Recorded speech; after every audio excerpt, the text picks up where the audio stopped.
আজকে বাদামের ভর্তা বানাচ্ছি। যে শুকনো মরিচ, বাদাম, চীনা বাদামের ভর্তা, সাথে পেঁয়াজ। আমি বাদামটাকে আগে বেটে ফেলেছি, লবণ, পেঁয়াজ দিয়ে মিশিয়ে নিচ্ছি, একটু লবণ দিয়ে দিলাম। বাদামটাকে বাটার সময় একটু পানি দিয়ে বাটবেন, কারণ বেশি শুকনা, তাহলে তো শুকনো হলে আবার খেতে ভালো লাগে না।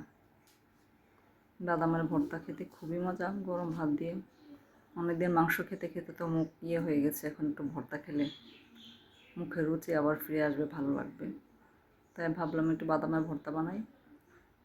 চামচ দিয়ে এভাবে বাদামটা একটু মিশিয়ে পরে পাটায় ভালো করে পিষে মিশিয়ে নিতে হবে। আমার ভর্তা বানানো হয়ে গিয়েছে।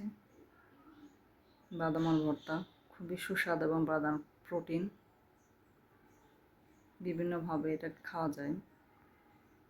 ভর্তা বানিয়ে গুঁড়া করে এই যে ভর্তা রেডি। খুবই সুস্বাদু ভর্তা, মজার ভর্তা, বাদামের ভর্তা।